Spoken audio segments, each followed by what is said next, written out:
Terry, great investor talk this morning.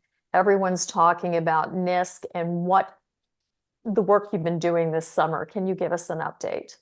Yeah, I think the big thing this summer was, I guess, 2 points. One, a massive research project which sort of identified for us, that this was probably going to become a district play, and we needed more land. So we went out and made the deal with Lyft and acquired, all that land, almost 3.5 times our land package. So that was our biggest move. And then obviously we've taken that research and put it into motion by drilling, and we've got about by mid-September, we'll have drilled about 22,000 meters or so. So now those results are starting to come to the market. I honestly, I thought we'd be out with some by now, but there was some delay in the assay labs. But it looks like next week we'll start to get the assays out, and we'll again start to show the lion is growing. And so we're really bullish about what we've got to come, in terms of assays, and they'll be after that every 3 or 4 weeks for pretty much the next 18 months as we fulfill our 100,000 meter drilling program that we've outlined over the next 2 years. You've been exceptionally busy this summer. There's been a great deal of news. You also just appointed Seamus O'Regan to the board. Can you tell us a little bit more about this appointment? Yeah, we're very excited about having Seamus to the board. He's a very capable, business and political leader, of course. Yeah, obviously with multiple ministries in his resume. Notably for us, his energy and natural resource minister appointment, his time at Indigenous Affairs. So he very much understands a lot of the core issues that we face as a mining company. And what's critical for us is he understands how government looks at these issues, and he understands who to talk to in government when we were trying to get either moving our ball forward, in terms of development permits or Indigenous partnerships or these sorts of things. So he'll be super valuable to us in terms of guiding us in this respect and giving us perspective. And he's also East Coaster and a St. FX grad. So we've known each other for years, and I'm sure he'll be a great fit for the board, and we're really looking forward to working with him. And of course, there's been a great deal of news attention to the mining and exploration industry this summer. And you have what is deemed to be Canada's next polymetallic mine. Can you tell our investors out there that may be new to the mining industry what that means? So polymetallic just means multiple minerals. So the discovery we made initially was we used to be called Power Nickel. It was an initial nickel sulfide mine, and looking for more nickel sulfide, we stepped out and we hit this massive zone, the Lion Zone, and it's very copper, platinum, palladium, gold, silver rich. In fact, it's about 45% copper, about 55% precious metals. So all of a sudden it blew up. This rock is worth, in theory, in the ground, in the mineralized areas, $500 to $1,000 a ton. Okay, the nickel project more like 200 to 250. So obviously you put your resources where the more money is. So we've been obviously massively exploring the Lion Zone, and that's what transformed us, I guess, in the last 18 months, and made us like the top performing mining stock in 2024 on the TSXV.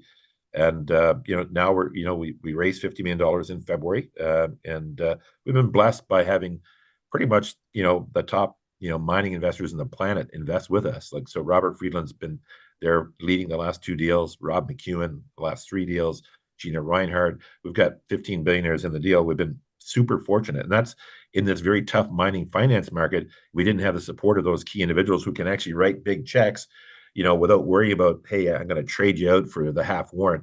We never did that, so this has been able to give us the strength to go at this exploration process in the right way and build what could be, I think, the next giant discovery in Canada. Well, of course, not only are you receiving a great deal of attention from the Canadian government, but you recently announced a new license in Saudi Arabia. And we had an interesting conversation during the investor talk about this. Can you provide more information, please? Yes, I mean, obviously, 95% of our focus is on Nisk, and all the engines are moving and flowing there. But in mining, you're always looking at, what's going to be your next big thing. And sometimes it takes years. Like we started on Nisk like 4 years ago, and now it's like finally it's sort of at full momentum.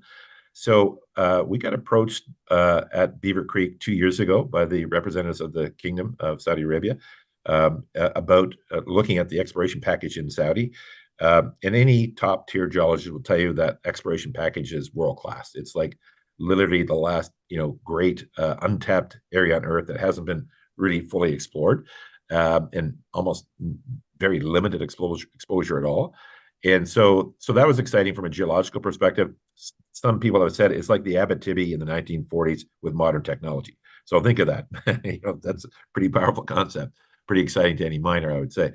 So that was good. A year later, it goes on, and obviously our Lion discovery hole becomes the Lion zone in that year, and all of a sudden, lots of fireworks and obviously lots of success.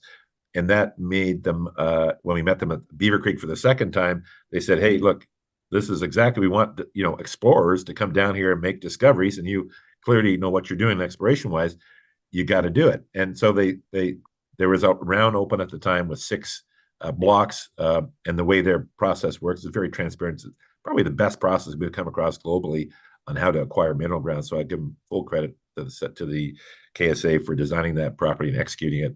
So we looked at the six projects and we bid on one, and it was a technical bid. So it's basically about what you're going to do to explore it, and we were lucky enough to win it. They awarded it to us, and so we're and the other thing they said, which was really enticing to us at the time, they said, "Look, if you come down and you win the award, in order to expedite you in the kingdom and to move it quicker, we'll introduce you to the top 5 family offices in the kingdom, and we want you to joint venture with one of them and teach them how to invest in mining and by exploring here." So I mean, so the smallest guy we met through that process was 50 billion, the biggest 110 billion. I mean, how else is a small Canadian junior going to meet these types of folks? It's just not going to happen.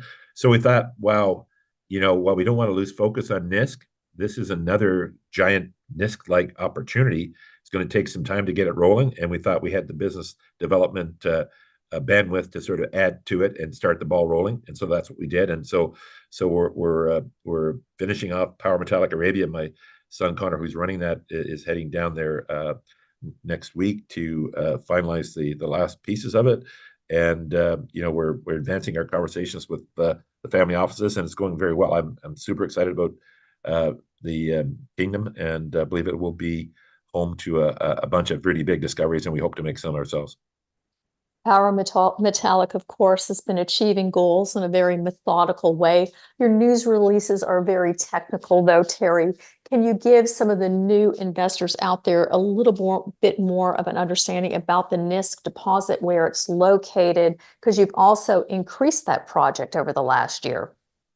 Yeah, so I mean, basically, what happened? Just a quick history lesson. We had acquired from Critical Elements 80% of our original land package, and it contained 3.1 million tons of a nickel sulfide deposit. So about 1.5% nickel EQ. So about 1% nickel, 0.55% copper, about 0.0708 cobalt, and about a gram of PGEs, platinum palladium group elements. So that was fine, and we were expanding that. We're growing that quite nicely. Had grown it from 3 to, if you posted a 43-101 of over 7, we're probably around 8.5 or so now, million tons in the ground. And looking for more nickel, we had a funny. This happens in mining many times. Luck. You got to get lucky, Tracy. You and you have to have, like, God's grace was on us, really. So what happened was we in our winter program of 2 years ago, we basically, I guess it was actually 3 years ago, we had 200 meters left. At that time, we were funding it with, I would put up $500,000 from the Lynch family. My friends and peers would put up $500,000, and we used the 2-for-1s in Quebec through the flow-through structures to get $2 million working. And we were bootstrapping our way forward, $2 million at a time, just like every other struggling junior miner. So what happened, we drilled our budget. We had about 200 meters left. And the average hole at Nisk was around 400 meters. And they said, Terry, do you want to put some more money in, drill one more hole? I'm saying, well, I'm happy to put more money in, but I don't want to put money in $1 in directly from Terry because I'm not getting four. I want to put $1 in and get four because that'll help us de-risk the thing and move forward. So I said, what do we have for 200 meters that would be productive? And they said, well, we've got this area in the northeast corner that we think is another nickel deposit like this, and they often come in like pearls. They call them a string of pearls. They said it's got the same thing, ultramafic at surface, EM anomaly. Let's drill it. I'm thinking, great, let's do it. We drilled it, and then we hit the line zone. So it's like, and then we drilled subsequently the next winter when we finally get in there. Next 16 holes, 15 of the 16 hit, and it blew up. We were getting 32 meters of 7% copper equivalent, 40 meters of 6%. These types of numbers, which are unheard of.